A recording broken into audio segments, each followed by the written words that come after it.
Hi friends, நம்ம வாழைக்கருவாடு போட்டு குழம்பு வைக்கலான்னு இருக்கேன். கத்திரிக்காய் போட்டு புளி ஊற்றி, இது குக்கரில் வந்து எண்ணெய் விட்டு கடுகு, வெந்தயம், கருவேப்பிலை, வெங்காயம் போட்டு தாளிச்சாச்சு. இது ஒரு 3 தக்காளி, ஒரு பூண்டு, பெரிய பூண்டு போட்டு விழுது அரைச்சி வச்சுருக்கேன். இதில் போட்டு தாளிக்கணும். தக்காளி வெங்காயம் நல்லா வதங்கிடுச்சு. இதில் கத்திரிக்காய் போட்டுக்கலாம். மஞ்சள் பொடி, மிளகாய்த்தூள், உப்பு எல்லாம் போட்டோம். இது கொஞ்ச நேரம் வதங்கட்டும் எண்ணெயிலேயே. மிளகாத்தூள் வாசனை கொஞ்சம் புளி ஊற்றலாம். புளி ஊற்றிடலாம். அதுக்கு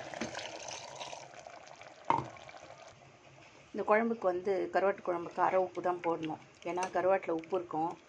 அதனால் நிறையா போட்டுட்டோம்னா உப்பு கறிக்கும் குழம்பு. இப்போ இது கத்திரிக்காய் கொஞ்சம் வெந்ததும் கருவாட்டு போட்டு ஒரு 5 நிமிஷம் கொதிச்சு தான் ஆஃப் பண்ணணும். கத்திரிக்காயெல்லாம் வெந்துடுச்சு. இப்போது கருவாடு போடலாம்.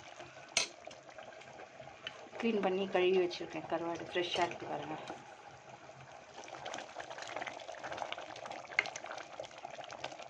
ஒரு 5 மினிட்ஸ் ஆஃப் பண்ணிட வேண்டியதான்.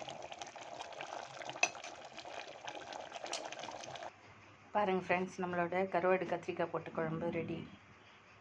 வாங்க சாப்பிட்லாம். நம்மளோட அம்லி கிச்சனில் வீடியோ உங்களுக்கு பிடிச்சிருந்தா சப்ஸ்கிரைப் பண்ணுங்கள், ஷேர் பண்ணுங்கள், பெல் பட்டன் அமுத்துங்க, கமெண்ட் பண்ணுங்கள். ஓகே, பாய். அடுத்த வீடியோவில் பார்க்கலாம். பாய்.